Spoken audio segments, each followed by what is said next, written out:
Welcome to Lunchbreak at the Ann Arbor News, where we analyze the news and go behind the scenes with the reporter who covered one of the day's biggest stories. I'm Sonia Gottfried, and today I'm joined by reporter Geoff Larcom, who is here to talk about the college football bowl that's about to begin. So Geoff, with this year's crazy regular season, is the bowl lineup going to be just as fun? A lot of people said it wasn't going to be fun, but I took a look at some of the neat bowls coming up, and there's some interesting storylines and some of the silliness that prevailed during the regular season. We might see plenty more of that in the next 12 days. What's the biggest day this year in bowl games? You're going to have to be ready January 1st. That's the big day where you're going to have your easy chair set in the right place. You're going to have your food all out. You're going to have the channel changer ready.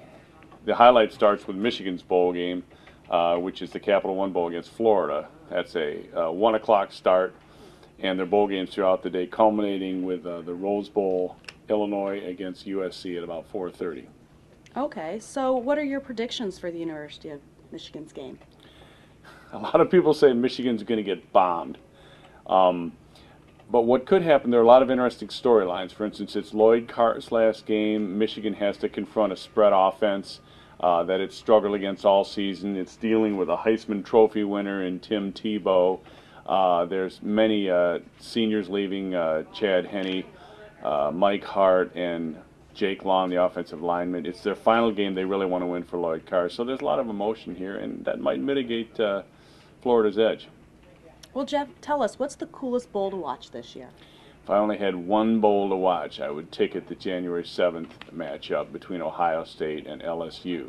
That's the ultimate game for conflicted U of M fans. The reason is that Les Miles, the man who should be coach at U of M, a lot of people feel, who should be king at U of M, stayed at LSU. U of M couldn't lure him here, and LSU plays Ohio State. So the game works two ways. You could either hope Les Miles wins and shows us all what we're missing at U of M, or you can hope Les Miles loses because he spurned U of M. Either way, the game, which is the night of January 7th, the final game of this big bowl rush, makes for great viewing. It's a hoot. Don't miss it. Well, thanks for turning to mlive.com/Ann Arbor News for your local coverage. And Geoff, thanks for joining me. This is Lunch Break for the Ann Arbor News. I'm Sonia Gottfried. You have a good day.